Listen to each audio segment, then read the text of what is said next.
a place we will stand. Stand proud, no fear. It's clear, I believe in you.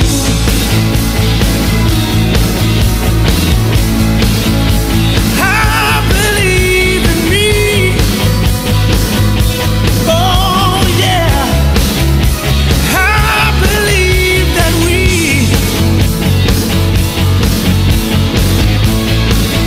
can make this dream a reality. Yeah, yeah. Now's the time to be.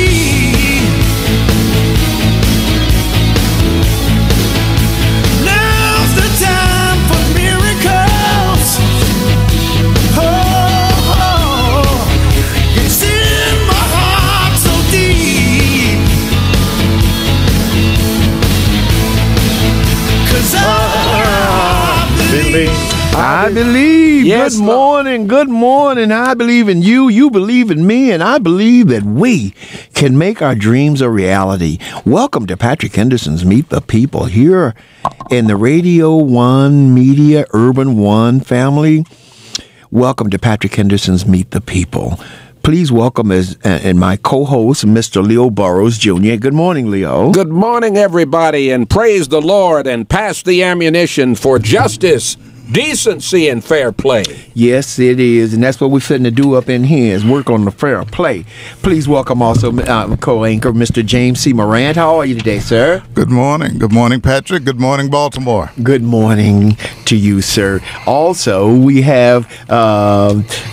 I'm just so excited about this. I was thinking about the goodness of God this morning and how the Lord sends people into our lives. And everyone here that I'm introducing you to are people that I've been watching, observing, reading their writing, observing their actions.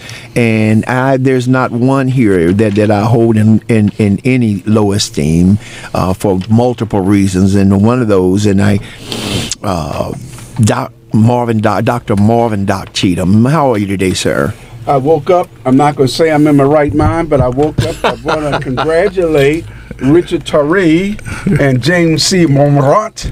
They are the two new inductees going into the African American Sheroes and Heroes booklet. Born in Baltimore City. It's a booklet we created about 10 years ago. And they, among three others, have been selected to be in our booklet. And we actually have an old copy here for them to even see. Thank you, sir. This is quite a surprise. Because now I'm kind of upset. Just because I wasn't born here don't mean that I ain't Baltimorean. Okay. Baltimorean, you said? No, sir. Yes, I know a lot of Be careful, Doc. Be careful, I'm Doc. Baltimorean, not Moran. Watch it, Doc. Not by any stretch of the imagination. And also, please welcome the brilliant Mr. Richard Terry. Good morning, sir. How are you? Richard? Oh, wait a minute. Buckle our seatbelts. It's going to be a bumpy ride. Is this a bump? I'm sorry, I just brought you in, but y'all got the gist of what we're going to do up in here today. Buckle your seatbelts because it's going to be a bumpy ride. I've also invited and am excited to have a young man that I'm joining forces with. We're joining forces with the city, joining forces with an organization called Homes. Home ownership, opportunity, and mentorship for economic success. What this is we're going to build on the proven success of the Past Dollar House program at 1% interest. Please welcome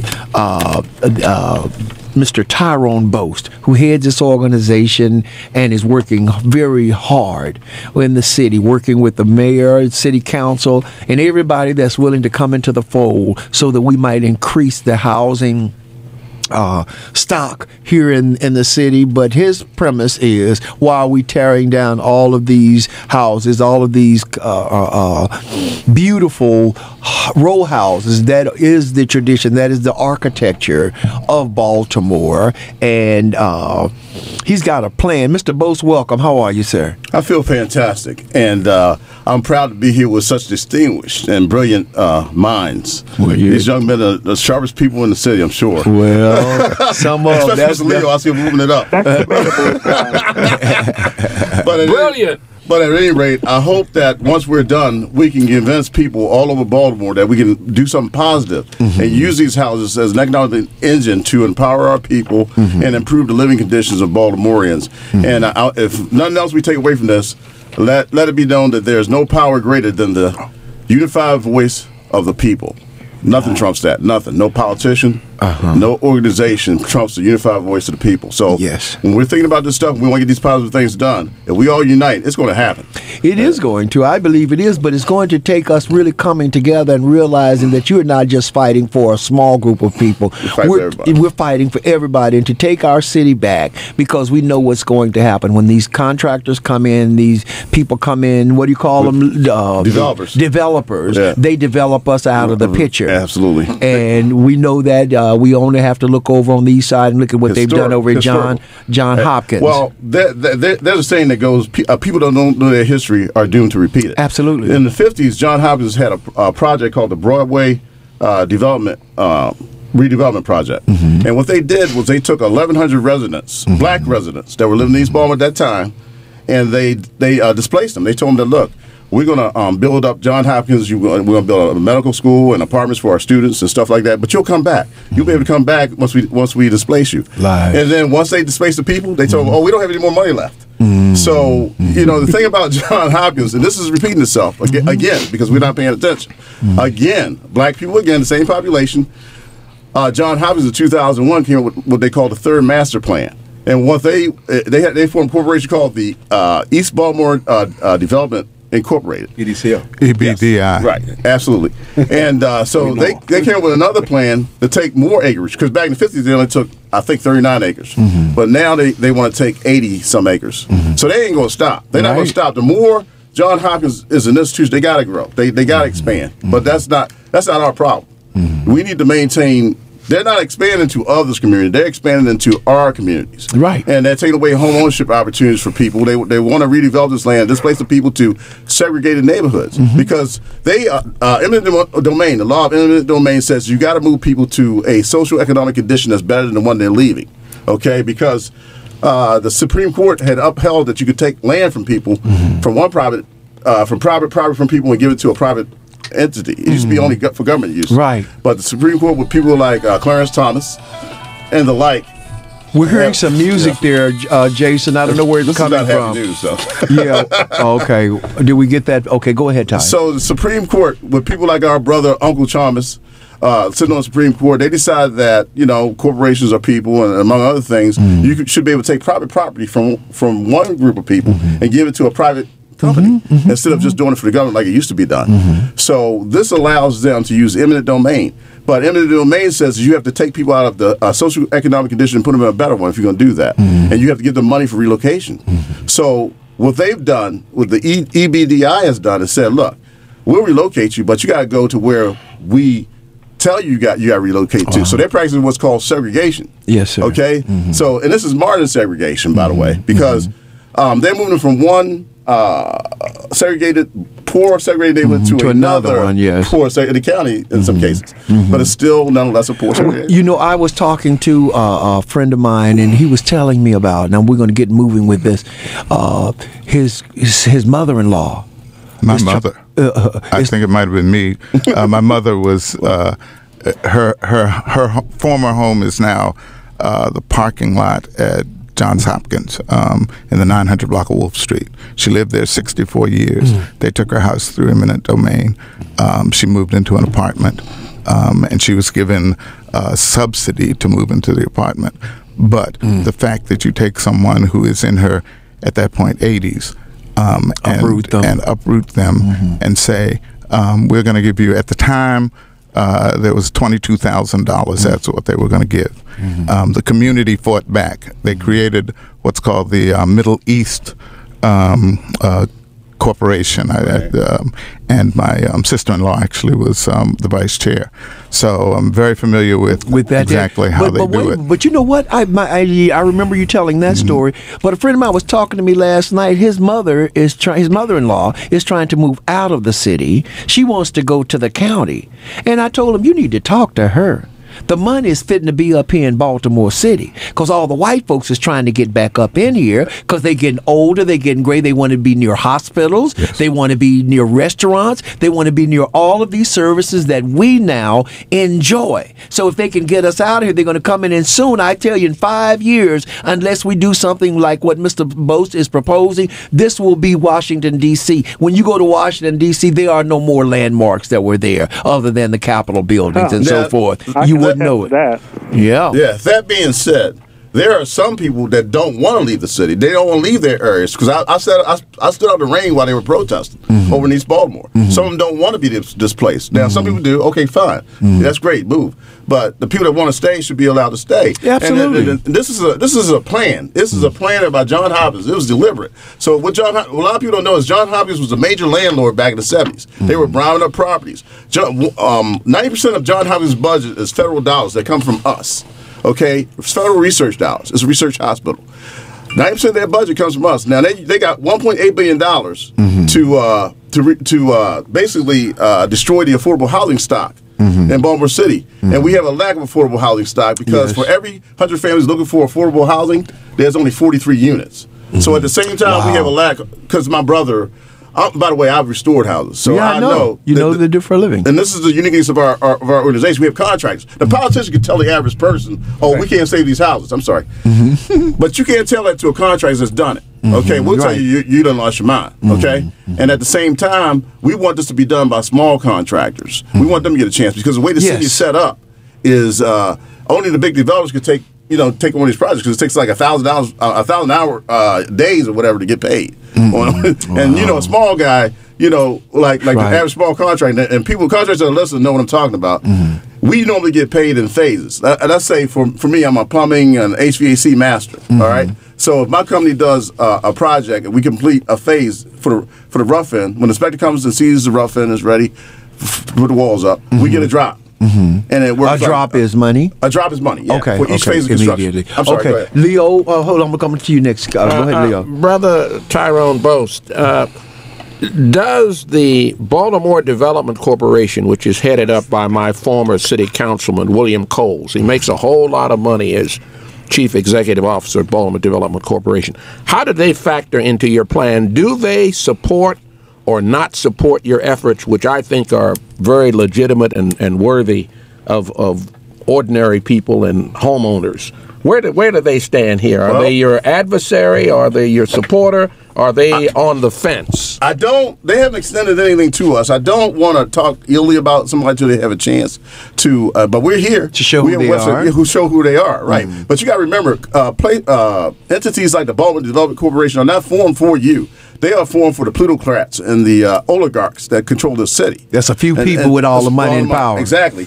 This globalism and all this stuff, and it's going to implode on itself. But they're so greedy that 1% of the population of the world controls half the wealth. Yeah. And it's getting worse. And that's why we have this income inequality in our city and all over the world, really. There are 536 billionaires in America, and they control 90% of the wealth. Let that sink in. Right. 530, I believe 36 people control the wealth. Doc, what did you have? You wanted to say? I want to commend the work that you're doing. Yes. I have not met you before, have heard about you, heard a lot of positive things. Anytime it's uplifting communities that have been neglected, I have to commend and thank you. Yes. One, I want to say it, I want you to say it, I'll say it, is a lot of what has happened in Baltimore, especially if we want to talk about East Baltimore. We got to look at the East Baltimore elected officials that we have have basically gone along to get things done in East Baltimore. East Baltimore has done some outstanding things, but at the same time, they are a part of that displacement of people. East Baltimore political organization were also the ones that had the types of ingredients that were in the land that should not have been in the land, and they were doing experiments on our community residents in that area. So we gotta thank those that are helping us. I'm president of a neighborhood that 85-90% of all of our houses are row houses. Absolutely. So we definitely need your help. I'm with the Matthew Henderson neighborhood association. We're going to definitely invite you in. And I see Well, you we got. might invite you to the meeting with the mayor, too. Well, she may not want me there, but I would close to say this. I see a list of names here, and I guess the only legitimate concern I would have, I think I only know 2 people here that are in Baltimore City, so I don't know the makeup. Let me before you continue. Okay. Let me say this. And right after the Freddie Gray riots, Governor Hogan and then Mayor Stephanie Rawls-Blake announced in Sandtown, Winchester, a plan to use $700 million to tear down houses. Okay, so those are state dollars. So it really don't matter if you live in Baltimore or not. If you live in the state of Maryland, that's your money. That is your money. Tax. So you should have a say-so on whether you use that money to tear down houses. And we calculated that it would cost $23,500 to tear down one house, according to the figures they gave in the Sun paper. To tear down. To tear down a house. So so why would you do that? That's a waste, extreme waste of resources when you can restore that house. And the thing is, they're saying, "Oh, nobody will want these houses because they're downtown." All these excuses, lies. All lies. But people live in those communities, and when we restore these houses. We're getting some from Uchenna. There's another voice coming in from somewhere. Go ahead. It's COINTELPRO. When we offer these houses up, what we want to do, $1 for a house. That's not the incentive for an adult, a responsible adult, to buy a house that's not in good condition.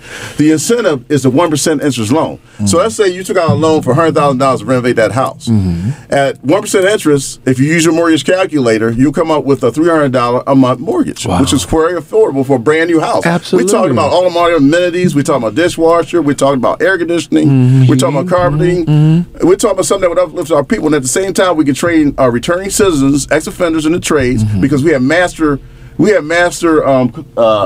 craftsmen in our organization. I myself am a master plumber, master HVAC tech, and I'm a master gas fitter. So we can bring people as apprentices and train them. We have master electricians, etc. So what we want to do, there's a training component to this as well. And we want to take this opportunity to take a lot of our long-term citizens and put them in the trades. Okay, go ahead. I'm sorry. My question's still there. You didn't answer it. I'm sorry. The list of names that I'm seeing here, I can think of only maybe 2 names that I know might be Baltimore City people. How many of these folks you have listed are Baltimore City people? Or this, and I have to be straight up with folks. We have a lot of folks who look like us that come in our neighborhoods, don't live in our neighborhood, take the money out of our neighborhoods, and we don't see it.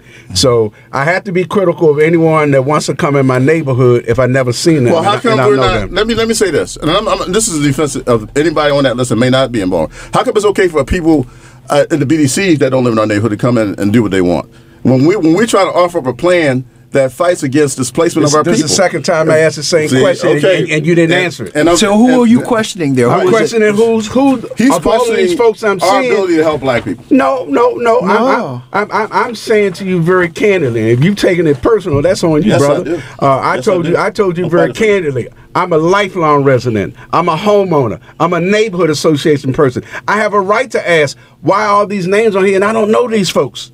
Are they from Baltimore? You can answer yes or no. Is the majority from Baltimore or not? A lot of those people. You can answer the question yes or no. The majority are from Baltimore, but a lot of those people are contractors. They're not activists. They have regular jobs.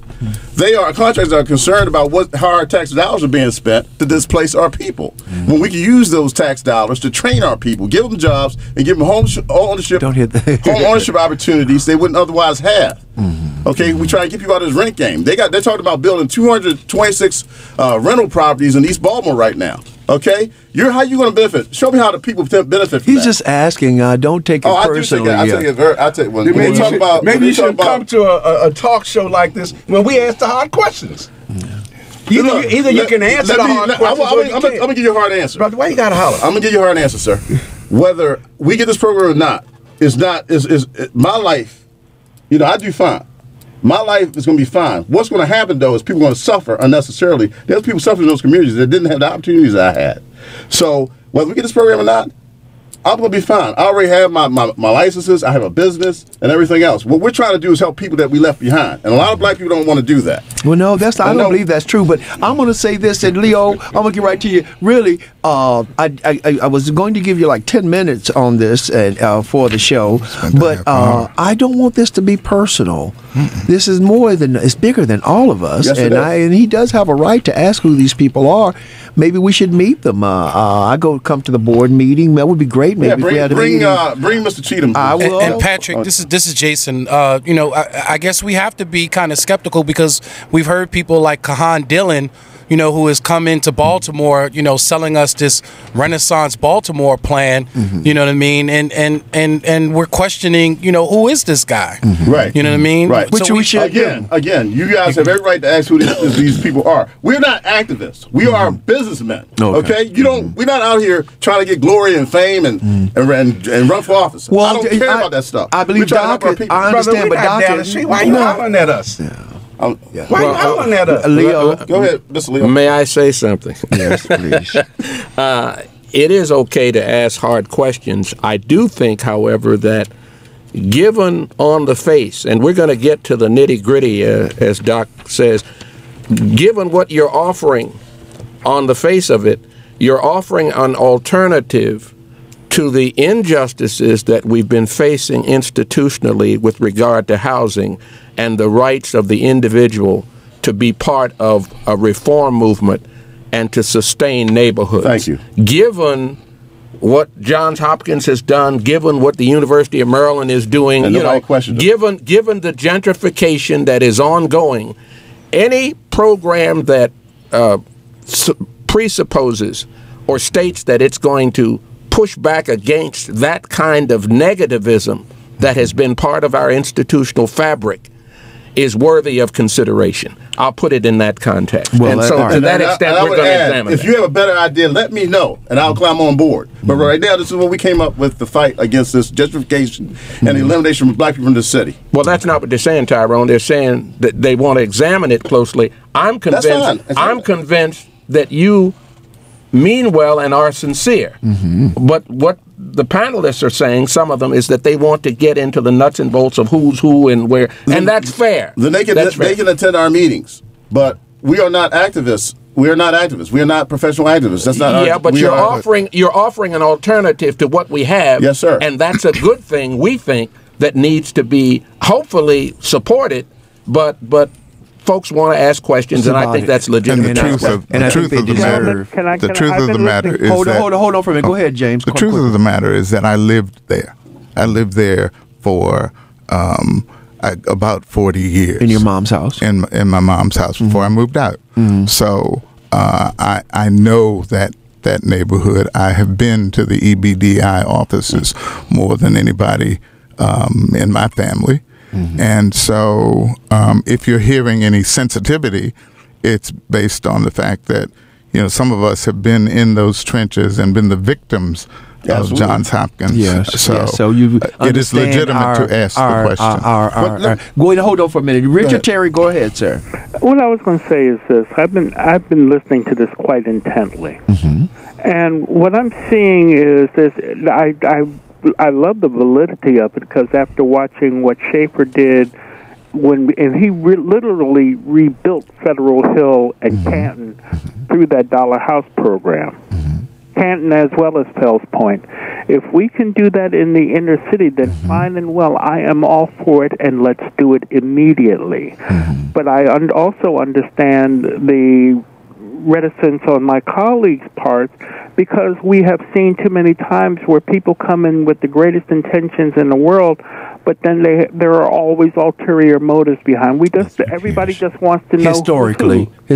That's why. So please I agree. That's why. We have a website. Our website is www.baltimore4homes.com, and on that website is our research. All the research we've done, and as he mentioned, the original Dollar House program was one of the most successful programs in Baltimore City's history. That's why we tended to gravitate towards that. So people know what that's about. It's not like some kind of secret idea. It's out there. It's on our website. You can read about it. We also have a clip of our on YouTube of our testimony before the city council. Before the city council, yes, sir. Where that bill was passed unanimously. Yes, to propose the Dollhouse program. Yes, no, but before a packed city council. Yes, and then they voted on it unanimously to do it, right? Right, but we're waiting for the mayor to fund it. That's where this is, in case anybody wants to know. Let me just interject. A year ago, we received Roots of Scouting Incorporated, of which Tyrone Bose is a member. We received a presentation from them a year ago at our general meeting. So the reason I'm familiar with the program is that I've known Tyrone for several years, and I believe that their intentions are honorable and integrity. And integrity, yes. But I think it is good to talk. Yes. And analyze. We're going to go to the phones right quick. Winston, you have a question or comment? Welcome to Patrick Henderson's Meet the People. Good morning. Good afternoon. Yeah, good morning. Whatever time of day. Hello. Whatever time of day. It is. You know what? I've been preaching this for 2 or 3 years now. The houses, if they tear them down, what they're gonna build back is nowhere near the structures that's here. And they could take some of these, since a lot of them are small, you could take one and make two out of them. Take two and make one out of them and make it affordable and inviting to our community. This is a beautiful city we live in. Yes.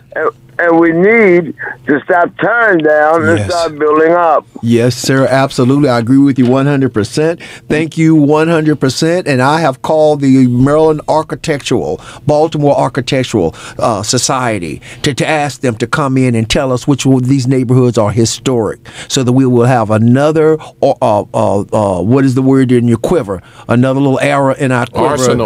Arsenal when we go too far. Because we should fight to sustain this. When you go to New York, they didn't tear those brownstones down. They kept them, and they went inside of them and gutted them. And you walk inside those places, and they're palaces. This is the same thing that can happen here. I've got friends that are doing this, buying these houses for $10,000, $15,000, paying cash for them, and you should see what they're doing to them. Why would we want to tear them down unless they want to displace us and fix it where we cannot afford to move back into those neighborhoods? And that's exactly what the EDBI did. They actually were, like I said, they were the biggest landowners in East Baltimore. So they had, once they started leasing these properties, they in the 70s they stopped leasing a lot of them, and then they started boarding up a house under the concept of if you board up one house in the neighborhood, then the rest of the people want to move. Yeah, that's so. Then once they started getting more and more boarded up houses, they were ready to move in and say we need to tear this stuff down. Yes, they did. Hi, Kevin. Welcome to Patrick Henderson's Meet the People. You have a question or comment?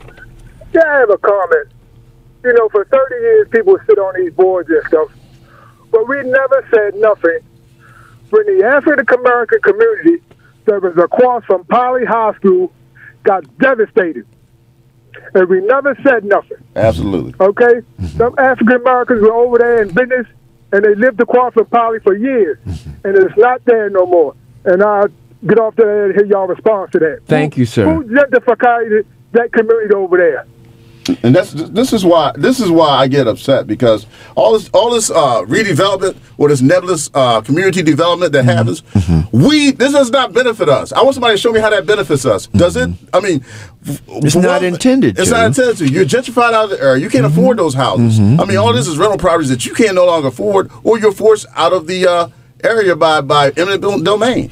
Tyrone, don't get upset. Just this part of the process. Just stick to your guns. Don't get upset. No. We got to keep pressing on. But let's question. I've been question the BDI. I've been quiet. I've been quiet, and let's share the microphone. Yes, ability as a community leader to question whether you look like me or not. Everybody with my skin ain't my kin. I have the right. I have the responsibility to question what's coming before. Yes, you do. Hold on for a minute. You're listening to Patrick Henderson's Meet the People on WLB 1010. Don't you touch that dial. It's clear, I believe. WOLB Baltimore and WERQ FM HD3 Baltimore. Brought to you by Live Casino and Hotel. The new 1010 WOLB with talk in the day and soul at night. Everybody knows that even good people fall on hard times. Your credit cards get maxed out and you get behind on your taxes. Unfortunately, the IRS is not as understanding, and they won't stop until they collect. They have the power to take your paycheck, freeze your bank accounts, even your home could be up for grabs. It's simply not worth the risk to take on the IRS by yourself. You need to call the experts at Optima Tax Relief. When you call, be sure to ask about the Fresh Start Initiative. It's a special IRS tax due from the IRS, ensuring that you get the best possible outcome. The Better Business Bureau has awarded them an A+ rating, and you will too. So put the hard times behind you and call Optima today for a free consultation. Call 800-799-0977. That's 800-799-0977. 800-799-0977. Optima Tax Relief. Some restrictions apply. For complete details, please visit OptimaTaxRelief.com. Did you miss breakfast with the Larry Young Morning Show? We got you. Have lunch with Labor every Tuesday, 12 until 1 o'clock on WOLB 1010 AM. David and you and labor issues that matter. Lunch with Labor every Tuesday, 12 to 1 p.m. Labor issues that affect and matter to you. Tune in every Tuesday, 12 to 1 p.m. on WOLB. The views and opinions of the guest and host you hear on 1010 WOLB are not necessarily those of the staff and management of Radio 1, its sponsors, or advertisers. It's done unto you as you believe. Welcome back. Welcome back. It's done unto you as you believe. We want to thank Mr. Boast for coming on. This is, I was just explaining to him, when you come on Patrick Henderson's Meet the People, you should be prepared because to a degree, you're coming into the lion's den. And I like it. And we're happy that you like it, and you're welcome here anytime.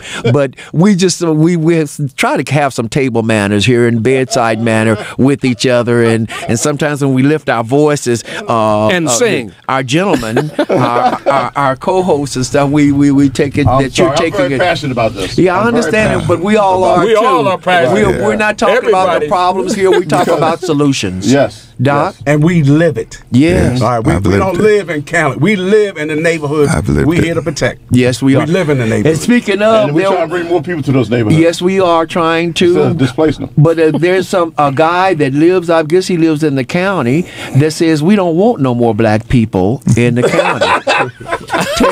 He said, for all of y'all don't know, we're on Facebook Live. So if you want to go to Patrick Henderson's Meet the People. You tell him whatever neighborhood he's in, we probably built it. Yeah, well, he said he didn't want more. Then he has the nerve to say that young black men have ruined Baltimore. Sir, I beg to differ with you. The city fathers, the state fathers have ruined Baltimore and put us in a situation where we're still trying to fight our way out of it. So you're wrong, and I hope you stay in the county. We don't want you all that don't want to live here and come and live in with us. We don't want you here. Stay where you are. Stay on out there. I hope that nobody. Be nice to him, because I got a question for him. Tell him to move to Montana. Was he in that picture with the governor? Which one? The one that's on the phone there. The one that gave you. Was he the one in blackface, or he the one with the robe on? Tyrone, you're welcome to stick around. We're going to keep moving and get back into our agenda and hear your commentary with us. Yeah, stay around. Gene, I see you there, but I'm going to hold you because we got to get to our agenda. And again, you all can go to Patrick Henderson's Meet the People on Facebook, and you can watch us and see us and give your commentary, and we'd love to hear what you have to say, simply because this is the way we get change about, is that if we talk about it. We're not just talking about the problems, we want to talk about solutions. And speaking of problems...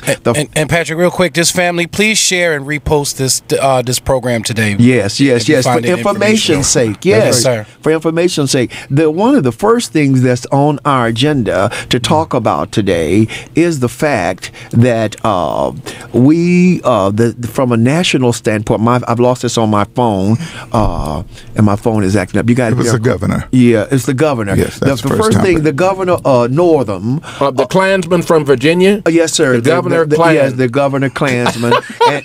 and what is going on there? This man, at the age of 25 years old in medical school, is dressing up in blackface and in the Ku Klux Klan. We don't know which one it is, so we're going to give him both of them. Okay. He's the grand exalted Cyclops. Exactly. Then he comes out, the first day he says, yes, I did it. Yes, I did it. And I heard one of the state legislature said he called her a black lady and told her that he did it. Then the next day he's on TV saying, no, I didn't do it. But I did. Put some black polish on my face so that I could do the Michael Jackson moonwalk. And he said, but you got to watch that black polish because it don't come off easy. My question was, well, how do you know it don't come off easy? Okay? This man is just, it's unbelievable. A travesty. It's a travesty. Again, I would like to see the Democrats, the Democratic Party, treated the same way as the Republican Party. when it comes to matters of racism and institutional racism. In other words, I hear a lot of people silent because he's a Democratic governor. Absolutely. Well, I don't care whether he's an independent governor, Republican governor, a Martian governor, wherever the hell he's from, he's a racist white man. But the only two people that haven't said nothing. The only two people are Obama and Fairfax. And Fairfax are the only two people that have Everybody not else said has piled that he should on. resign. Everybody else has piled on, Leo? including Republic. Go ahead, Richard. I'm not going to agree with that statement y'all just made. Really? Go ahead. I'll wait for you, Richard. I'm looking online right now. Looks like the Democratic Party itself is now going after this guy. Yeah, Because I think the reason they're going after him is because he's now damaging what they've been trying to do and damaging their political the high ground. The high ground now. Yes. Yes, but the titular head of the party, which is Barack Hussein Obama, has said nothing. No, the titular head is the chair of the Democratic Party. Who have we heard Perez? specifically from Tom Perez? Yes. I've not. Yes. Yeah, Perez has come out. Maybe somebody can pull it up now, 'cause I've not seen it. Yeah, Perez has already said something yesterday. What did he say? He said he should resign. He should resign. Amen. Yes. And that's what has to happen. You have to have that integrity. The quid pro quo is that if that were a Republican, right, they would have been asked for it. All right, and I'm saying it's got to be fair. The Democrats said I'm neither Democrat nor Republican. It's got to be fair. Yes, sir. If the guy did wrong, doesn't matter what party he's in. If he did wrong, he did wrong. Yes. Well, and I'm gonna move back a little bit here because Trayvon Martin's birthday is tomorrow. Yes. Amen. We are now having arguments over whether this guy should be in the Democratic Party or not in the Democratic Party, should be governor or should not be governor. And we have not progressed beyond the types of things that happened to Trayvon Martin. And so all of this is connected as far as I'm concerned. It is. You have a president that has allowed these kinds of things to fester. And spoke them into he spoke them into existence, basically, because they're fine people on both sides. Right. And the basketball players are a bunch of SOBs because they don't want to kneel. And we now have, the birth date of an innocent who was 17 years old. But we want to give a pass to a 25-year-old grown man. He really didn't. He may not have been involved in this. What I believe is that there was a culture of racism. Absolutely. And they allowed him to do and to be whatever he wanted to be. But check this out. You brought up the point, Doc. They have proved that when black people go into the hospital, more of us die from a heart attack and a stroke than white people. It has been going on for years. They just had an article the other day that I read that black babies do not survive delivery at a higher rate than white babies. Is this not an indication of the overall mentality of doctors, of white doctors? Because that type of atmosphere was fostered in that Virginia School of Medicine. So how many other doctors, and remember this, I'm going to get to you, Tyrone. A couple of years ago, I read an article about the University of Maryland Medical School and medical system where they were looking at their students' resumes, and they were deciding that they were going to take the ones that had done the community service over the ones with the good grades because they felt like there needed to be a better bedside manner in the treatment of people. So this is not some sort of that's ongoing. That's ongoing. But that's also ongoing. do not forget the fact that he was allowed to have a yearbook page like that. Exactly. And they so show what does other that books say about the entire administration of that school? What does it say about the medical educational system? If there was a picture in my yearbook when in the 60s that somebody thought was inappropriate, it didn't get in the yearbook. Right. If you made a funny face, right, exactly. anything you did, you could get either yourself put out, or you could get that picture withdrawn. Absolutely. So how do you and turns out that there are additional entries in that particular yearbook. There are other books from other years with blackface makeup, blackface about Diana Ross and the Supremes. Yeah, go ahead. The brother here has made a good point. What I was trying, and he stole some of my thunder. Just because somebody doesn't call you an N-word, all right, or doesn't put on blackface, doesn't mean they're not a racist. Come on, okay? come on. The current president of the United States is proof of that. Racism can be socioeconomic. Yes, sir. Okay, so the worst. In other words, let's say in Baltimore, 1/3 of the black citizens in Baltimore have a net worth of 0. Meaning your net worth being, you know, if 53% of the city are renters. Right, exactly. Your house is a big part of your net worth. And your net worth is your debt ratio to your house, you know, to how much you have positive, positive assets. Right. Gene, are you there? Welcome to Patrick Henderson's Meet the People. You have a question or comment, sir? Yeah, good afternoon, everybody. Good afternoon. Good afternoon. A comment. We don't have to go to Virginia or Washington or any place else to see this. Boyd Rutherford said of Cheryl Glenn, who's pulling your tail? Well, he said, who's pulling your coat? But he was suggesting your coattail. That's so condescending.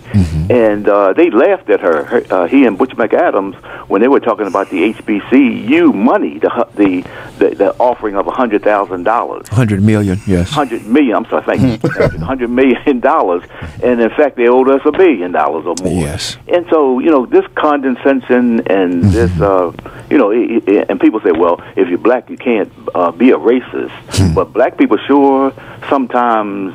You can't be a racist. You can't be a racist if you're black unless you have power. See, racism without power is nothing. Thank you. But the devil power. He's a exactly. So he can but be. You can be a useless idiot. Yeah. And you can have self-hatred. Useful. Yeah, Thank you.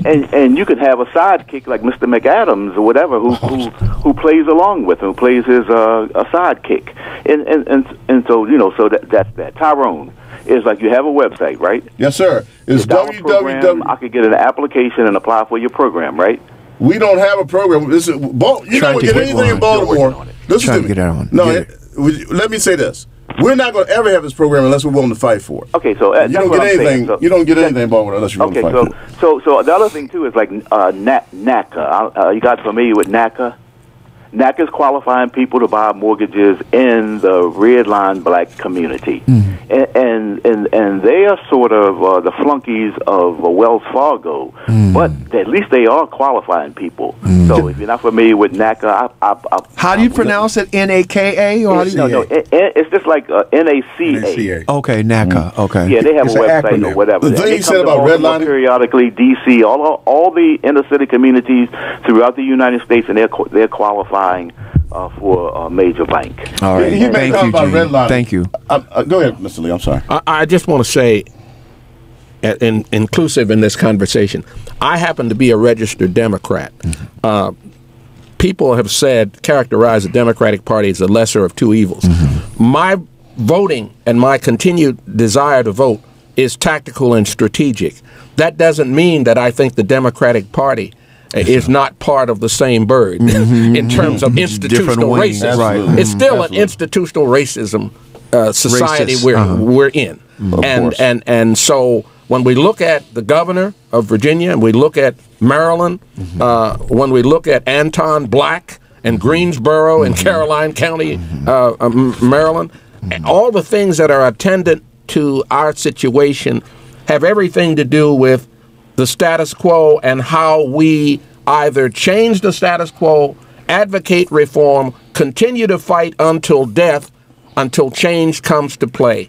But we must continue to fight. So voting is strategic, it's tactical, it gives you some leverage, it guarantees nothing. And yes, maybe the Democrats are lesser of two evils, but they're two evils. Institutional racism is alive and well throughout Maryland and throughout the nation. And that goes back to the yearbooks, and it goes back for centuries. And will it change? I don't know. I know we must continue to fight. Will only the Democrats who didn't vote for Northern, they're not accounted for? Sort of like here in Baltimore, they say, oh, them N-words don't vote. So they feel like they owe us no responsibility to do what is right by us. It doesn't matter. We pay taxes. We live here. We raise our children here. We are part of the city. You got elected. But at the bottom line is you didn't elect just to help the people that voted for you. Throw the bum out of office. He got caught. And when you catch these snakes, you hang them high. Yes. Let me add something to what Mr. Leo was saying. Yes, hold on, sweetheart. Who is that? D. Welcome. Do you have a fam- question or comment? Patrick is. Yes. Patrick is. I have a comment. And Hold on, D. Hold on, D. Go ahead, Jason. Patrick, as far as NACA is concerned, NACA is the Neighborhood Assistance Corporation of America. It's a nonprofit community advocacy and home ownership organization. So that's what they do. And they usually have seminars throughout the country to help. And it's funded through HUD? I don't know. It doesn't say that they're necessarily funded through HUD. I think they were slated to be cut in the Trump budget. Wow. I think they may get money from HUD, but I think they also get money from brokers and bankers because they do bring a boatload of bankers and lenders with them. Okay. All right. Thank you, Jason. 410-481-1010. 410-481-1010. We're going to get to the State of the Union that y'all's president is getting ready to give. But D, go ahead, sweetheart. Do you have a question or comment? No, I have a comment. I'm just listening to the show today. I just happened to come into the conversation. Thank you. Thank you for listening. And I just wanted to say that, I mean, you know what? We always do things at the spur of the moment when something happens at the moment. Mm-hmm. But the thing is, I'm just not going to say, because this one incident of this gentleman having the black face or whatever he had, that this is going to be it's already now, the Democrats are just as bad as the Republicans. Yes. No, we haven't. Let me finish, please. We haven't seen all of this with the Democrats. People can play, people can be who they are. But we shouldn't be sitting out here victimizing, well, this person didn't respond or that person didn't respond. My thing is this. Those who did respond, it is more than enough that did respond, and that's for this man to resign. I mean, no one has, just like somebody said, and I don't know what show it was on I was listening to, and they gave a perfect response because they said, until you tell Trump to resign, why don't you stop every little thing somebody else is doing? And I'm not saying he should resign as governor. Yes. But at the same time, we can harp on this, and this about this governor, but Trump has done so much. Who's on the front of telling him to resign? We're hoping Mueller is going to force him to do it or impeach him. Listen, Listen, I just want to add something to what Leo said about the institutional racism. Baltimore was a primary, and what Gene said about redlining. Baltimore was a primary example of that. Baltimore was the first. Yes. That was not only with a birth. It was the origination. It was the first time it was done. Right. In the history of the country. In 1911, they actually passed an ordinance saying that if you were from one race, we know you couldn't that, move to another neighborhood. Yeah, that was started here. That was institutional racism. So a lot of these things are institutional, and a lot of these neighborhoods are still segregated. You still got neighbors in Baltimore where no black people live. We know. We know. Trust me, we know. Especially those who live here. We know. Ernest, you're welcome to Patrick Henderson's Meet the People. You have a question or comment? And if you have some thoughts about the State of the Union, you got 1 minute. Well, I just want to say, from 1930, many well-known entertainers on stage screen also performed in blackface. You'd be surprised who they are. Well, can we start with Al Jolson? Yeah. Eddie Cantor, Bing Crosby. Those are white Fred people. Astaire, White people. Buster Keaton. Yes. Joan Crawford. Your point. Irene Your Dunn. point. Your point. Your point. Your point. And nobody said anything about it. Man, back then, are you serious? You got lynched if you said something. Come on, Ernest. Come on. You would have been lynched if you said something about it. Well, you can talk about it. I mean, you don't. You couldn't talk about it like you can now. You have to worry about being lynched. But what was her name? Josephine Baker, who? No, the person that's come on daytime television. Her boyfriend was dressed up in blackface. Oh, Ted Danson you're talking about. Ted Danson. Whoopi Goldberg. Yes. Well, should Whoopi Goldberg still be on the air? Now, the morning... She didn't wear the makeup, buddy. Come on, dude. 410-481-1010. That didn't make it. And the problem with that statement is that doesn't make it any less offensive. No, it doesn't. And but even though we couldn't speak out on it, we were still offended. Yeah, absolutely, we were. And you know, I love me some Whoopi. But Whoopi got on the new woman, the new representative from the in the Congress, saying she was doing too much. She needed to get down somewhere and sit down and listen for a while. Well, do you all know that it just came out? They did a new poll where Cortez is contending that the rich, Alexandria Cortez is contending that the rich need to pay everything over $10 million. They need to pay a 2% tax on. Guess who was gaining momentum in the United States of America. So I just think everybody ought to leave everybody alone. Let them do what they're going to do. If you don't like it, then let us know and we'll see. Well, let's see how it fares. But you are perfectly welcome to express that. And Rick, 410-481-1010, 410-481-1010. Y'all we got about 40 minutes. Y'all need to call in. We need to talk. Rick, you got a question or comment, sir? Yeah, good afternoon. Good afternoon. Yeah, there was a politician, but he's no longer in office now, named Pat McDonough.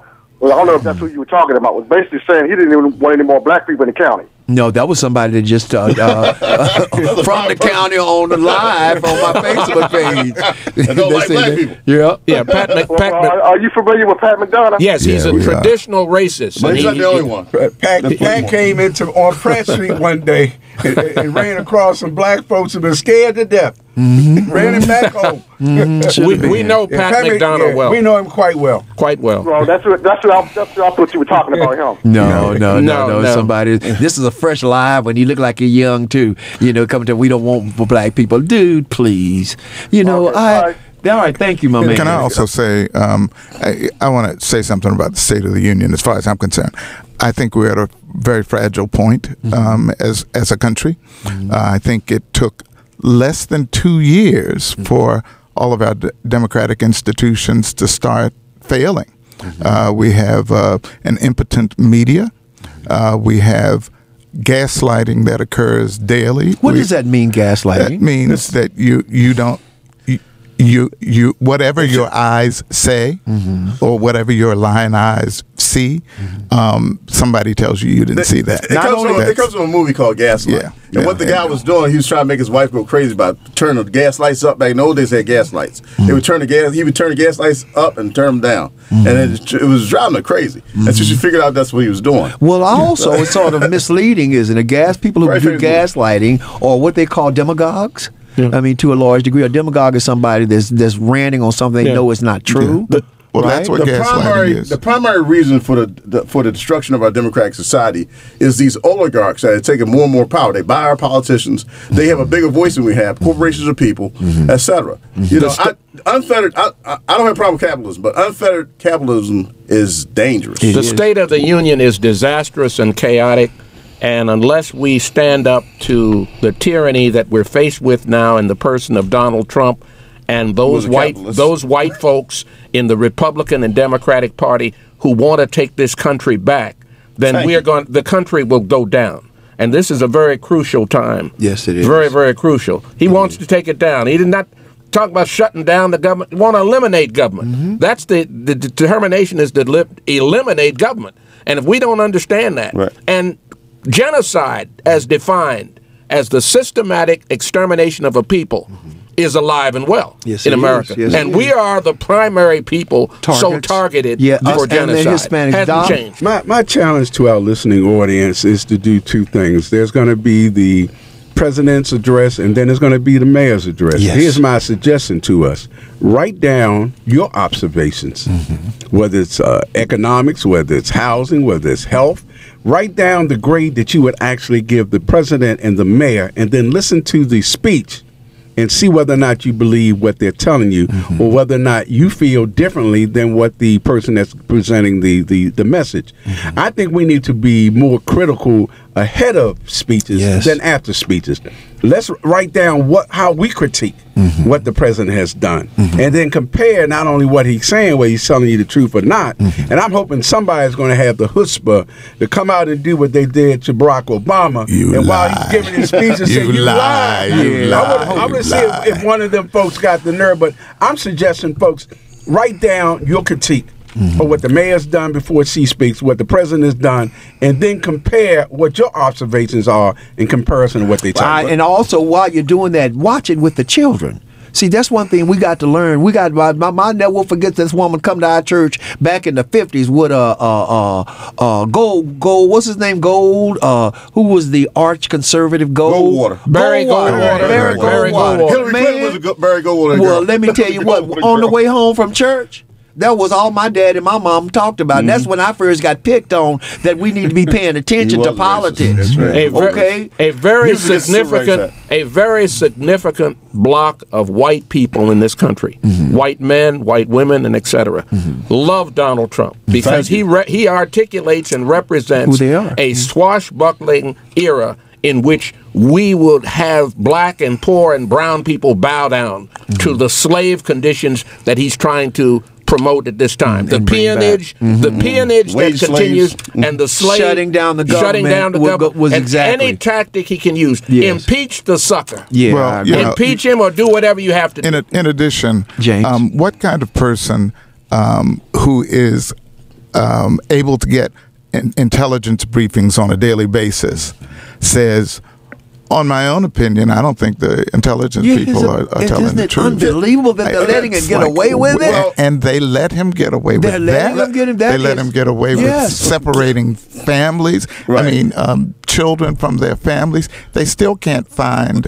about 1,000 kids. The hardest thing for us to understand is that Donald Trump appeals to the people that control the country. That was just white males. I know, exactly. White males. He's a globalist, okay?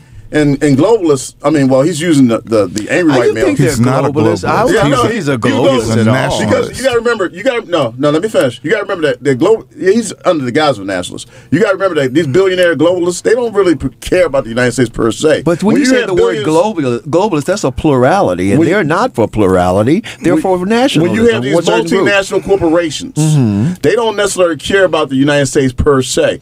When you start making billions of dollars, everything's expendable. Your friends, your country, your citizenry, you're expendable. You're to be used. You're a commodity. Yeah, but I don't know how global it is. If you ever saw the movie Network. Yeah, I'm mad as hell. I'm not going to take it anymore. When Howard Beale had that meeting with the corporate chairman, the corporate chairman said there are no more political parties, there are no more political states. Everything now revolves around money. Yeah, and what else is new? Diane, welcome to Patrick Henderson's Meet the People. How are you today? Good morning, brothers. How y'all doing? Well, yeah. Good morning. Good morning. Yeah, it is. No, afternoon. I'm sorry. Yes. Oh, I'm sorry. I'm sorry. It's afternoon. Good afternoon. I just want to know if y'all are aware that Baltimore Day in Annapolis is tonight from 6 to 8. That's the mayor, and you get to meet your legislator, your state senator, your 3 delegates, and Michael Bush and what's his name? Mike Miller. It's from 6 to 8, and there will be dinner served. And they have buses leaving from the West Side Skills Center, Mondawmin Mall, City College, Canton Waterfront Park, and the building at 901. The 901 building, and they be leaving at 4:45 today. 4:45. People don't even get off to 5. I know, but it is a bus to go there. The number 70 that you get at Patapsco. If you can pick it up. It's a beautiful run by the day. MTA. And I say the buses are run by the MTA. Yes, MTA bus. Yes, it used to be the number 14. Okay. They Patrick and them always hear me talk about the number 14. I used to ride down on the number 14. So, if you need to talk to your legislator, that would be the best time to be there. And it's a bill that they were talking about today, H-161. That's about the one that Nick Mosby about the water bill situation. Yes, water bill. And that when you was talking about that private company coming in, to me, that mortgage company, it's just bringing in people that don't look like us, giving them mortgages in our communities. That's what I see. And I know it's been to Baltimore a couple of times. Congressman Cummings has sponsored it at the convention center. A couple of times it's been at the convention center. I just remembered. I remembered that name. Now I know where that's from. Yes, and it is. It's supposed to be by HUD. It's supposed to be connected with HUD. But to me, it's like what I see that's coming in our community that don't look like us. They're buying up the houses, just like the water bill situation. And I'm glad someone did talk about Schaefer, because this mess that we are in started under him. And nobody too much. The mayor has too much power. What he did was started fixing up the harbor. He said that the money from the harbor would go back into to the communities. It went to the communities around it, which was Federal Hill, Canton, Bury Circle, and Fells Point and stuff like that, but it didn't go to our communities. It went to those communities because those communities used to look like our communities. Always remember Hollander Ridge. Yes. And Hollander Ridge, look, I was down there for Always remember Hollander Ridge. I worked for Housing Authority, and Mayor Smoke said he will not close Hollander Ridge down because you wanted the white people out in Rosedale wanted, and come to find out, the people that was breaking in their houses were their own children. They were having their friends to break in the house and steal because that's the beginning of the drug. What you call it? Yes. What you call that? Opioid. The one. Crack epidemic. Yeah, the crack cocaine. You know, so we have to Mr. Bolton. I did testify when he had that hearing. Mary Pat Clark. You know, we all talked to her and everything, and she was saying the money is not coming in like it used to, but we got to make them because there is money coming in for housing. So what are they doing with that money that they can't put up for Dollar House? And y'all always forget one community in East Baltimore down there in Old Town Mall. That's the Sterling Street. That was a Dollar House. Dollar houses, yes. And majority of the people live down there are African American people. And you got some whites, but the majority of people, because Ruby Glover has a house down there. And the reason I know because she invited me and she gave me a tour of her house. It was beautiful. It had brick into the wall. All right, Di. Listen, thank you so much. That was a very informational. We'll try to get everybody in. Bubby, welcome to Patrick Henderson's Meet the People. You have a question or comment? Thank you so much. Great conversation today. Thank you. And I don't want to belabor the point, but I think Marilyn Mosby said the reason that she is not going to prosecute the marijuana charges. 42 to 46% of the young men and women that was arrested for marijuana came out of zip code 21217. And 5. Yes, sir. Come on. Now this is a shame. Yeah, it is. People from Sandtown, Winchester have been beating their drums about what's been going on, how the people in that community especially have been targeted and nothing done. Absolutely. When I heard somebody mention Nick Mosby almost ran this city van into but wait a minute, hold on. But wait a minute now. And I'm with you with Nick. I call him Tricky Nick. Y'all know how I feel about him. But Nick Mosby is the one that's sponsoring this bill to stop the city from taking people's houses for a water bill that the mayor is opposing. Does that give him... A broken clock is right 2 times a day. But the point I'm making is made a good point. We cannot get off. And especially West Baltimore, and keep the fight going on, Doc. We have the worst political representation in the histories of politics. Oh, mankind. And who is your representative? And no one wants to say anything. Who is your representative? The same as ours, Patrick. Oh, okay. Can I ask a question at this point? Thanks, Bubby. Because Marilyn Mosby says that she's not going to prosecute marijuana cases. The Baltimore Police Commissioner says that he is going to continue to arrest folks. And this is ridiculous. So can somebody explain to me why they can't get together on the and same issue page? Some kind of joint policy? To be honest with you, right now, this is the beginning of political maneuvers that you're going to see expand. As I told you all early, criminal justice is a dance. The system is a dance of 3 sides. You got the judiciary on one side, you have the prosecutors on another, and you have the law enforcement on the third. Right. As long as marijuana is a crime, until they change it not only federally from a class Schedule 1 drug to a Schedule 2, and until the General Assembly of Maryland declassifies it as a Schedule 1 drug, law enforcement officers are obliged to arrest for Okay, it. let me add something to that. Let me ask before you. Hold on. I'm sorry, Doc. Go ahead. You were going to say. Here's what those of us that live in 21217 know, because we live it every day. We don't drive through it. We don't walk through it. We live it every day. 21217. The reason you have such a high percentage of African Americans getting arrested is a policy. The policy of Baltimore City Police is to arrest black folks that have marijuana. Right. Now, mind you, every day Monday through Sunday, 24 hours a day. We got folks that don't look like us in this room that come to 21217. They're not buying marijuana. They're buying crack. They're buying heroin. They're buying cocaine. Yes, sir. They do not get arrested. It's a policy issue, and I'm seeing it every day. Doc, let me answer that. Hold on. Let me listen to. Go ahead, Richard. Go ahead, Richard. This is what's supposed to. What actually happens is far different, but the dance still continues. Right. But until both sides should have sat down before this and said, "This is what she should have told him," and allegedly she did. Can I give some stats? Let me add to what he just said. Stop hitting the desk. I'm sorry. Okay, all right. Dr. Sheen was absolutely correct. They're concentrated on black males primarily, with giving these arrest records and whatnot.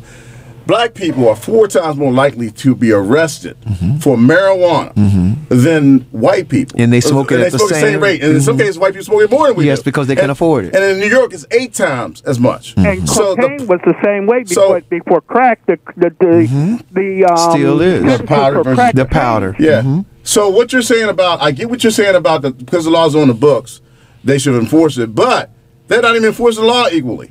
They're targeting us. That's the problem. That's why it needs to be eliminated. Marilyn Mosley is correct. Yes. Aaron, welcome to Patrick Henderson's Meet the People. You have a question or comment? Yeah, I have a comment, basically. First of all, thanks for taking my call. No problem. Thank you for calling. I heard somebody mention something about Elijah Cummings. And I also heard about, this stuff about the border with the separating the children from their families. I remember seeing Elijah Cummings not too long ago asking, which country was that separated children from their parents? Well, it's the same damn country, Elijah Cummings, that separated your ancestors. It's the same country, Elijah Cummings. It's the same damn one. This is what I'm sick of. They got black people have been degenerated and reduced down to damn near savages. And I mean some of those people that are in political office. Okay? They're no more than gatekeepers. Elijah Cummings is supposed to be a damn Mason and probably don't know a damn thing about masonry. He need to stand up for what's right. You know what I mean? Or keep his damn mouth shut. You know what, though, sir, and I agree with you 100%. You all do know that Barack Obama decided that local police departments should not have artillery, arms, and bazookas and tanks and stuff. What do they need it for? That's what Obama said. But Elijah Cummings and what's his name, that other Van Hollen? Chris Van Hollen. Both of them voted to give the police that artillery. Of course they did. So Exactly. you hit it right on the nail head. Thank you. Have you ever heard of a young black man, a young white man being killed, an unarmed white man being killed by the police, choked to death? Have you ever it's rare. I mean, have you heard of it? No, I think you never heard of it. I don't think any of us. I don't think I have. They're going to use those Exactly. Where they're going to bring them. So Elijah Cummings, you need to repent, my brother. We love you. We're happy that you're well. But and you're doing some great things over there in the Congress. But bottom line is, you need to come home and take care of your people. We've sent you there. You owe that to us. Brother Carlos, welcome to Patrick Henderson's Meet the People. Do you have a question or comment, sir? Yeah, I didn't call about this, but I think Elijah Cummings lives in the heart of the city down in Madison North, if I'm not mistaken. Cosmetics, sir. Cosmetics. Keep going. But anyway, on the Marilyn Mosby proposal, the marijuana proposal, this is called prosecution discretion. Prosecutorial discretion. Yeah. Prosecutors who have been slamming the sledgehammer, and particularly white ones, on black people for years and years, have that discretion as to when to enforce or prosecute a law. All right, Jay, I got to move you on. But the bottom line is, how are we going to solve this? If she won't prosecute them, why are they arresting them? Because that police commissioner who's currently serving came from the DEA. He has no, DEA. That's his life. That's his life He's gone. The other one's coming in, and I guarantee you, he's not going to keep arresting people if they can't prosecute them. It makes no sense at all. It takes police resources off the street, and they take 2 hours to fill out. That's what she said. Well, the problem is they shouldn't have rolled it out in that way. Yes, I agree with you. Go ahead, Carlos. You're welcome. Thank you. We're going to keep moving here. We're going to get out this agenda in here today. The other thing that we were talking about, we just talked about Marilyn Mosby. Let's talk about this water bill. Now, the water bill is being sponsored, the legislation is being sponsored by Nick Mosby. The mayor is opposing it because she contends that it should only apply to people who are private homeowners. Am I correct? Yes. Private homeowners, and that anybody, but that's only for 1 year. If you don't catch it up for 1 year, then they can still sell your house. That was a little caveat she put in there. But she's saying all the businesses and other organizations or whatever should have to pay their bill. But we're talking about the city zoo owes hundreds of thousands of dollars. We're talking about these major corporations in the city that owe millions of dollars, but yet she wants to come in. If they just collected that money, she just raised the water bills for now, was it 9%? And before that, didn't Blake raise it 30%? Yes. So, but Patrick and everybody, the mayor's not going to go against the not-for-profit corporations and the corporations that owe millions of dollars for water bills, because she's in the hip pocket of the Greater Baltimore Committee, the Baltimore Development Corporation, etc. They do not, in fairness, there has to be or should be litigation pursuing equity in terms of revenue generation as a result of what is owed to city government. That is not, she acknowledges, at least I believe, that the unfairness, the fundamental unfairness of how they proceed in this operation. So we're being screwed when I say we,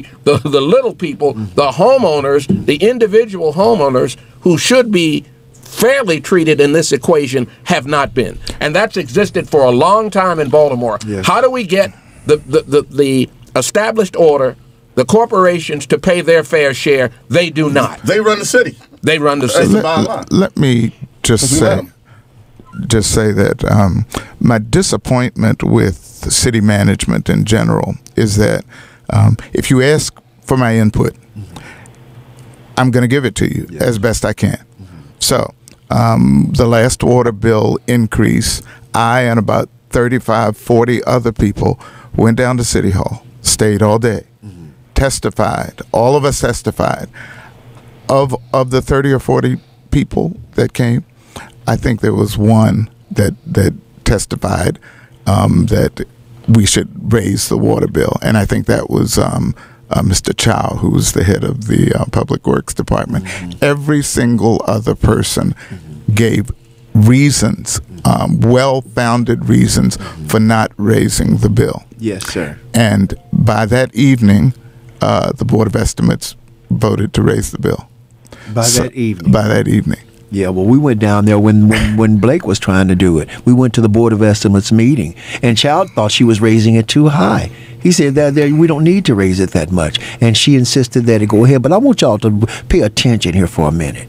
Over there in my community, right there at where they tore down all our beautiful forest over there at Hanlon Park. There is a sign over there that y'all need to be read. They had said that the federal government was going to pay for that. Did anybody remember that? I remember that when they first started talking about it. They said the federal government was paying for it, but if you go, there is a sign I had to say I don't remember that. You don't remember them saying that? No. Not to say they didn't. I'm just saying I don't remember hearing that. Or seeing it. I can tell you that not only did they say it, but I took a picture of it. It says your dollar. Oh, come on up in here. Your dollar at work. Cleaner water, renewed Lake Ashburton, new green spaces, new landscaping, new playground, new gathering areas, new park entrance, even bigger community. And then it says down at the top of it, it says, let me see here if I can get this to come.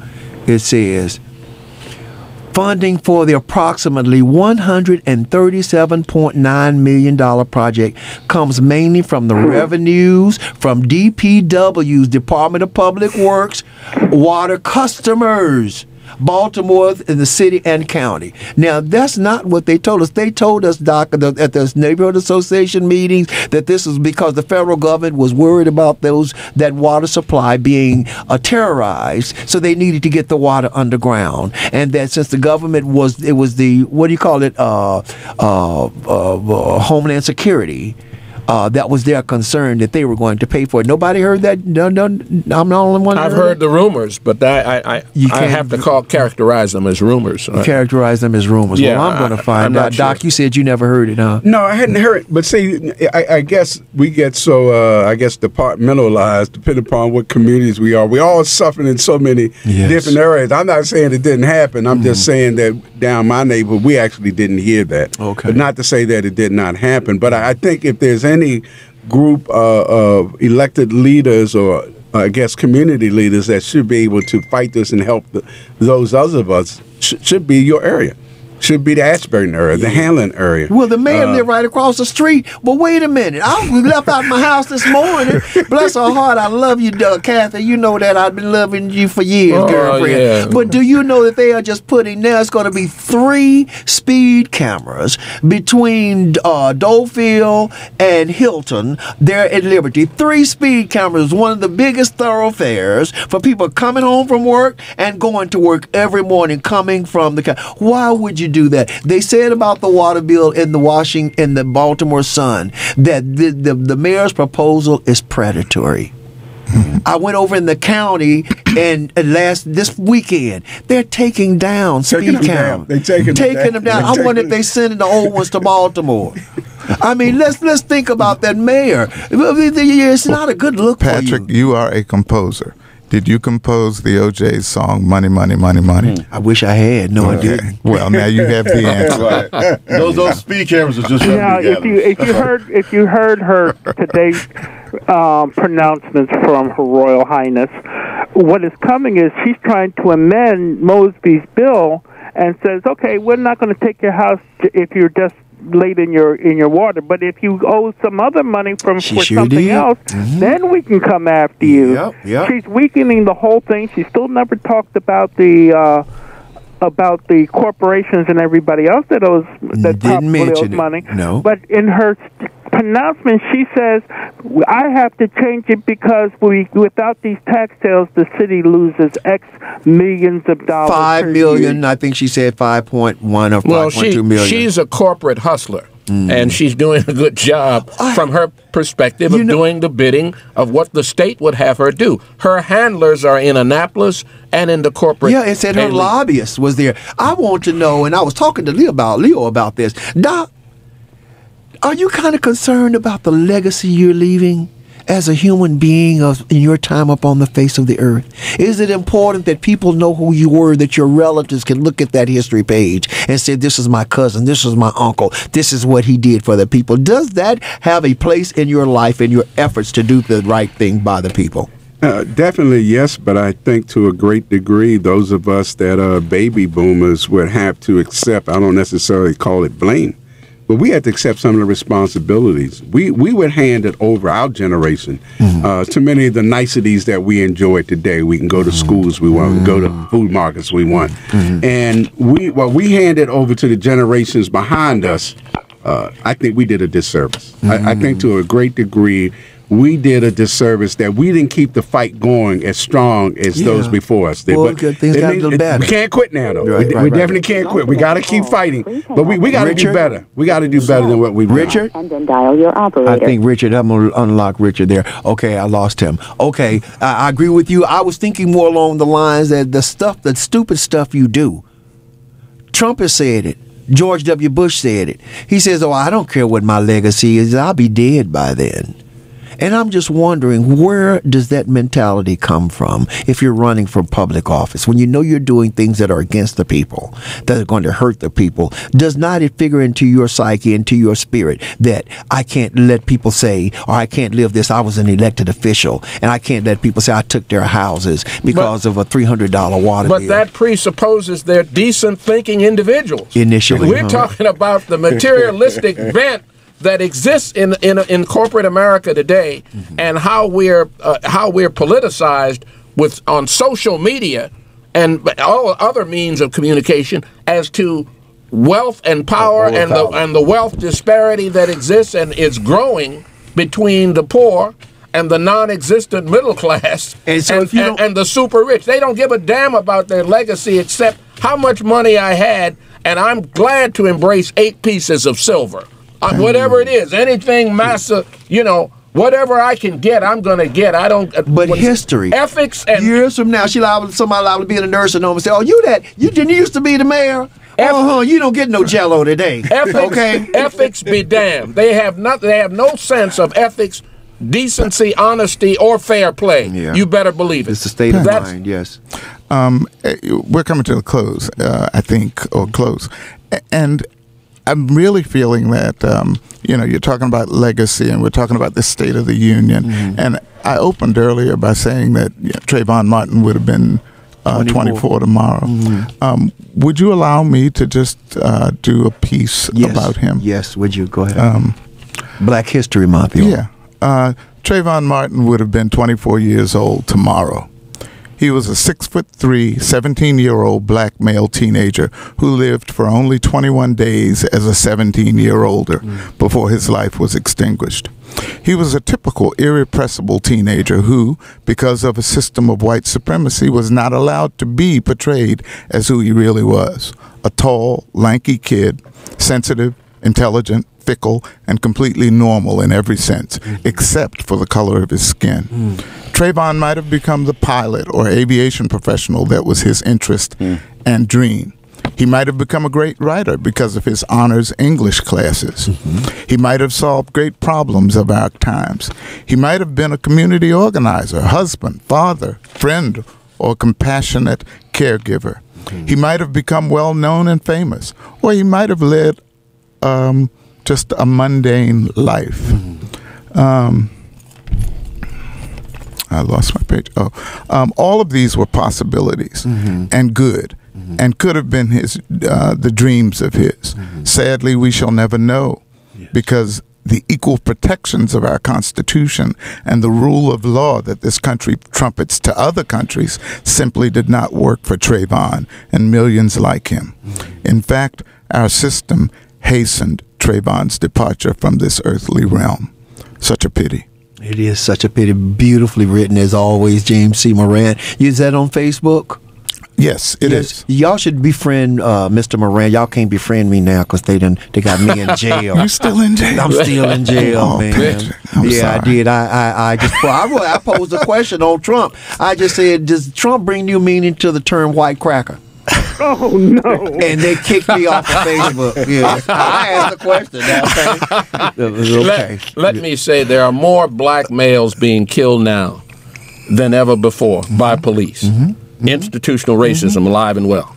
So I hear what's being said about Trayvon Martin, but we must remain vigilant and more aggressive in terms of changing that paradigm. Yes. Let me also make We need to go down here tonight. We need to be down there in Annapolis. We need to be, yes. Let me also make this announcement. Yes, you authorize. Wait, hold on. I wanted to do, before you do that, Mr. Bose. Yes. There is a meeting that you wanted to tell us about. I'm coming to you, Leo. Would you tell us about what's going on? You have something that's coming up. We got 5 minutes left. Okay. Yeah. All right. Well, I'm going to be quick. Well, first of all, I lost it, and I apologize to the audience because I'm very passionate about this. We understand. We had over 1,000 people sign our petition. Yes, we had sir. thousands of people visit our website. So what we have is an open book. If you have any questions, go to the website. Our research post is there. We've had literally thousands of people visit that website. Our website is www.baltimore4homes.com. And you can also go to YouTube and type in Holmes brings the Dollar House program to the Baltimore City Council. Holmes, H-O-M-E-S, brings the dollar program. Brings the Dollar House program to the Baltimore City Council. And you see us putting that before the city Right. council and the resistance we got and debate and all that back and forth. So, Okay, we want you to do that, and also there is an organization that are meeting, and is that just for closed, or is that just for certain people? We have a meeting on Tuesday night because the mayor's has invited us to meet on Wednesday. So we have pre-execution meeting for the people that are coalition members. Okay, we're going to meet at the Terra Cafe on Tuesday night. 6:30 for the coalition members that didn't get a chance to meet on Saturday. Remember the meeting we had Saturday? Yeah, because there's too much ice on the ground. Yeah, you were there. My car wouldn't start. All right, thank you, Tyra. Well, I just want everybody to be responsible for this and take an interest in this, right? Because it's so important. This is what we're putting forward, and if somebody's got a better idea, fine. No. But this is what we're putting forward to stop the destruction of the affordable housing. Give me the what's the website again? It's www.baltimore4homes.com. So Baltimore 4 1,000 Baltimore residents signed petitions for this thing. All right, very good. Doc? March 21st, Indianapolis, HBCU Day. For the entire community, whether you're a HBCU graduate or not, if you support us getting the money due us for our 4 schools, Boyd, Coppin, Morgan, UMES, March 21st, we're going to be in Annapolis. Please come join us. Well, Coppin kind of spanked that behind out there, Morgan, the other day at that basketball game. Y'all know I'm alumni Coppin, so whenever I can rub it, I'm going to rub it in a little bit. But we going right on. James, did you have something you wanted to share with us? There should be no comfort in racism. There should be no comfort in lies. Yes. There should be no comfort in deceit. This is a time for resolve. Resolve to root out violence. Resolve to root out injustice. Resolve to speak truth to power. Yes. Resolve to create a more perfect union. Well said. Amen and amen and amen. Mr. Burrows. The Roots of Scouting organization, of which I'm privileged to be the president and founder, will hold its 39th anniversary African Heritage Honors Luncheon on Saturday, February 23rd at 12 noon at the Champagne Room, 2701 West Patapsco Avenue. Our guest speaker is Sister Belinda K. Conaway, our Register of Wills. Honorees include the Sharon Baptist Church for 78 years of Scout Unit 257 service to our community. Arlene B. Fisher, who's a household name for those of us in Harlem Park and throughout this region who know of her dedicated service to our community. Minister David Johnson, Brother Sekou Kazamu, and the Black Wolves Youth Council, or Youth Scouts, headed up by Master Wolf Messiah Fit. The 2 twins, the Wilkins twins, are going to be so honored. And all of these people are dedicated to our community, and what they have in common is that they disagree on tactics and strategy, on how we achieve liberation. But their commitment and their sincerity to our struggle cannot be challenged. I would say a team of rivals sounds like a more befitting title. Adult ticket price is $55 for adults. Is you gonna feed them? Youth 25 years. Youth who are 16 years of age and under, it's $25. And, of course, call 443-651-2578 if you're interested in tickets for this event. 443-651-2578. Thank all of you for your continuing support. God bless you. God bless each and every one of you. Is that it, gentlemen? Well, we need to run quickly, they said. I cannot go above what everybody else said. You know, I always say I'm in the presence of greatness when I'm around all of you. I feel like a neophyte in certain areas compared to some of you. But for all, have a good week. Yes. We shall do this again. Everybody begin to read and look behind the curtain, and you will not like what you see. That's right. But know that you can snatch it by the butt and pull them from behind that curtain, too. And that's what we're talking about doing. You have been listening to Patrick Henderson's Meet the People. Thank you so much to my co-anchors and to our guest, Mr. Tyrone Bowes, and to all of you callers who called in. It's always a healthy conversation. I was just sitting at the red light on the way here, and I saw this elderly man, and I said, don't I I know you. He said, what's your name? I said, my name is Patrick Henderson. He said, I know who you is. He said, you on the radio. I said, yes, sir, I'm there. Tell your friends, listen in to us every Sunday at 3:30 on Spirit 1400. Ms. James C. Morant was with me yesterday. Enjoyed him there. Hopefully my other anchors can come in too. We heard y'all. Y'all heard us. We heard you. God bless I heard you. Don't forget to join us here on this coming Sunday at 3:30 and Monday at 11:30 here on WLB 1010. God bless you. Thank you. Have a great week. The new 1010 WOLB with talk in the day and soul at night.